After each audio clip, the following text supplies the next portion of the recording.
God, I cannot believe that I'm going to discuss the third condition of Section 5 of Hindu Marriage Act of 1955 with you today.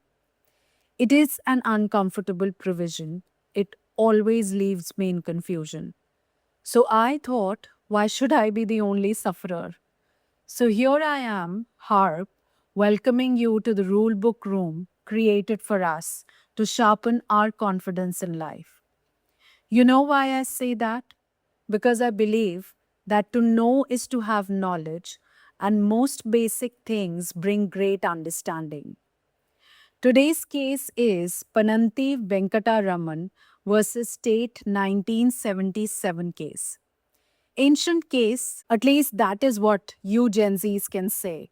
What this case does is help us understand the status of marriage solemnized in contravention of Clause 3 of Section 5 of Hindu Marriage Act of 1955. Let me state first things first. There are 5 clauses to Section 5.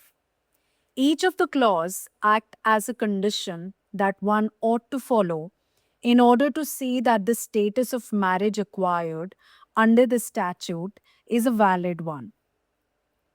Clause 1 deals with prohibition of bigamy. So if someone is already married, that person cannot marry again. If done, such a marriage shall be null and void in its status. That's what she said. No, that has been provided under Section 11. Remarriage can happen only in cases of death of a spouse or dissolution of marriage. Clause 2 deals with unsoundness of mind or mental instability of either party. If one of the party is mentally unfit in the context of consenting to the marriage or failing to understand procreation of children or is subjected to recurrent insanity attacks, it will be a voidable marriage, meaning thereby that one party who is aggrieved by these factors can go to the court asking for annulment under Section 12, subsection 1, clause B. A remedy has been created thereunder for aggrieved parties to file a petition asking for decree of annulment. It means one who wants to annul will have to definitely go to the court. Whereas if you compare it with bigamous marriage, it is void ab initio. It is no marriage in the eyes of law since inception. So one need not go to the court asking for a decree. But sometimes the aggrieved person wants the court to make a declaration that the marriage is void in order to avoid any ambiguity that might occur in future. Oh, I just realized I gave the difference between void and voidable marriages to you. Well, in that case, I hope you have your bare acts handy with you. Look at clause 3. It states age condition: bride to be 18 and bridegroom to be 21. Then comes clause 4, which prohibits marriage between relatives within the degrees of prohibited relationship. This kind of marriage is void under Section 11 unless there is a custom. Then Hindu Marriage Act leaves a scope for that custom and considers such a marriage as a valid marriage. Last but not least, Clause 5 prohibits marriage between sapindas. Sapinda means of the same particle. In simpler words, where there exists a common ancestor between two persons, they cannot marry. The status of this marriage is void under Section 11. But again, if there is a custom, then the marriage is a valid one.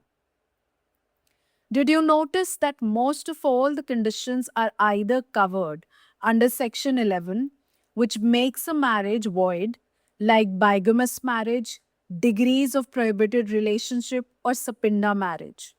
All are void.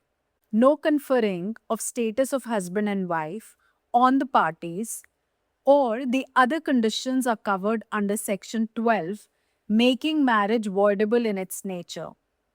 If the parties want, they can, at their instance, go to the court, get an annulment.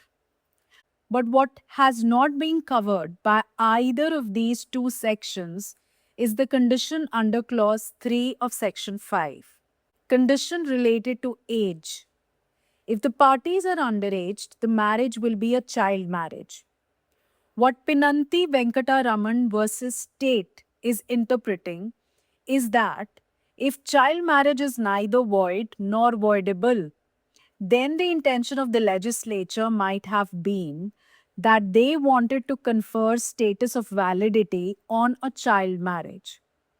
My confusion starts from this point that there is a section 18 present under Hindu Marriage Act of 1955 which makes a child marriage punishable in its nature. So, on one hand, it is punishable, but on the other, this kind of marriage is a perfectly valid one. Of course, a lot of marriages prior to the enactment were child marriages. So it is understandable that statute did not want to nullify all marriages. Makes sense. Also, child marriage is a social reality of our country. Another reality is poverty and illiteracy of Indian women, which includes Hindu women. So, to make child marriage voidable or void would mean disallowing Hindu women their marital rights who already sit at the periphery of the society. So, I understand why child marriages are valid under the statute. In fact, in Pananti, the husband was 13 years and wife was 9 years old. This case helps us understand that Hindu Marriage Act was amended in 1976, which incorporated clause 4 of subsection 2 of section 13, giving an additional ground to the wife to dissolve the marriage if she was underage at the time of marriage. Let me read verbatim a few lines of paragraph 22 to you. This clause 4 inserted in subsection 2 of section 13 clearly indicates the minds of the legislature that the violation of clause 3 of section 5 is not to render the marriage either void or voidable.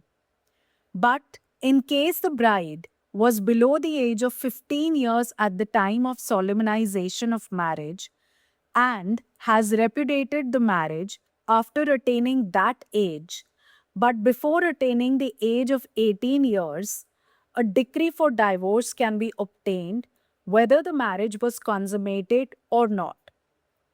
If the marriage performed in contravention of clause 3 of section 5 was void ab initio, there was no necessity to insert clause 4 of subsection 2 of section 13. So you see, Hindu women are protected by the legislature in both the scenarios. Scenario 1, where she wants to live as a wife, irrespective of the fact that her marriage was in contravention of clause 3 of section 5, or what we call as child marriage. And then scenario 2, where she wants to dissolve the marriage by repudiating it under clause 4 of subsection 2 of section 13. To appreciate this intention of the legislature, you will have to appreciate the fact that Hindu women did not have any proprietary rights for the longest. She only has been recently recognized as a co-partner in the setup of Hindu joint family that consists of a co-partnery. She still lacks financial independence in true sense. She is poor, she lacks education, and she is compelled to be designated officially as a weaker section of the society for whom, under Clause 3 of Article 15 of the Indian Constitution, the state will not be prevented from making special laws. Therefore, the judgment Pinanti Venkata Raman versus State held that a child marriage or the marriage solemnized in contravention of Clause 3 of Section 5 is neither void nor voidable. Rather, it is a perfectly valid marriage. Well, thank you all for joining in again. I hope to see you in another episode of The Rulebook Room with another judgment. Till then, bye.